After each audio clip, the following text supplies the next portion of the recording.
Menurut De Bono, tahun 1990 membagi pemikiran menjadi dua. Yang pertama yaitu pemikiran secara lateral, yang kedua pemikiran secara vertikal.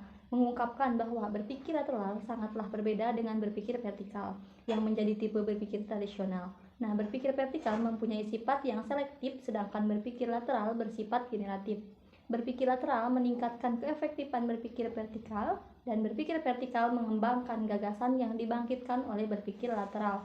Pencetus konsep dasar brainstorming adalah seorang penulis Amerika yang bernama Alex F. Osborne pada tahun 1939, yang kemudian dikembangkan lebih lanjut oleh ahli teori manajemen yang bernama Charles. Tujuan dari metode brainstorming adalah untuk mengumpulkan ide-ide mentah dengan cepat, di mana seseorang yang akan diminta untuk mengungkapkan ide-ide mereka dengan lantang. Metode ini dimaksudkan untuk membawa berbagai ide ke atas meja, di mana beberapa di antaranya akan dihapuskan. Lalu, ide yang lainnya akan ditarik dan dibentuk menjadi sesuatu yang lebih konkret. Brainstorming yaitu metode untuk menginspirasi dengan mendorong anggota kelompok untuk mengeluarkan ide sambil menahan kritik atau penilaian terhadap ide lainnya. Brainstorming dalam berbagai bentuknya telah menjadi alat standar untuk pengembangan ide-ide baru. Brainstorming dikembangkan oleh Alex Osborne yang memahami pentingnya kreativitas dalam bukunya yang berjudul Your Creativity Power: How to Use Imagination. Dia menulis, tidak hanya dalam bisnis tetapi di setiap hal ini kualitas kepemimpinan bergantung pada kekuatan kreativitas. Analogi adalah proses dari fenomena menuju fenomena yang lain yang sejenis, kemudian disimpulkan bahwa apa yang terjadi pada fenomena yang pertama akan terjadi pada fenomena yang lainnya menurut Mundiri 2008. Analogi adalah suatu perbandingan yang dipakai untuk mencoba membuat suatu ide yang dapat dipercaya guna membuat suatu konsep yang sulit menjadi mudah dan jelas. Menurut Wesporjo 1999, taksonomi menurut Kamus Besar Bahasa Indonesia mempunyai arti klasifikasi bidang ilmu, kaidah, dan prinsip yang meliputi pengklasifikasian objek. Taksonomi Bloom sendiri adalah taksonomi dalam bidang kependidikan yang dicetuskan oleh Benjamin S. Bloom.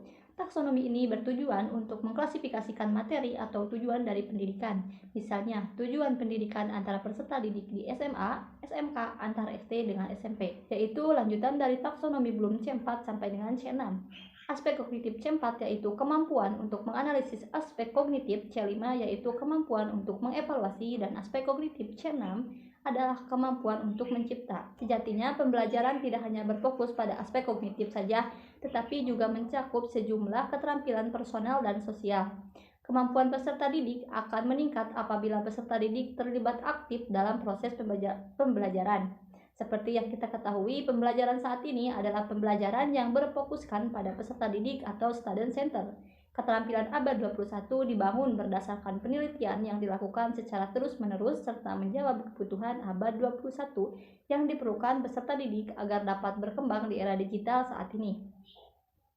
Menurut Conklin, higher order thinking skill meliputi berpikir kritis dan berpikir kreatif. Berpikir kritis adalah istilah yang umumnya dikaitkan dengan kemampuan berpikir tingkat tinggi yang ditandai dengan analisis yang cermat dan pertimbangan. Setiap orang mengharapkan lembaga pendidik dapat membuat siswa untuk berpikir kritis.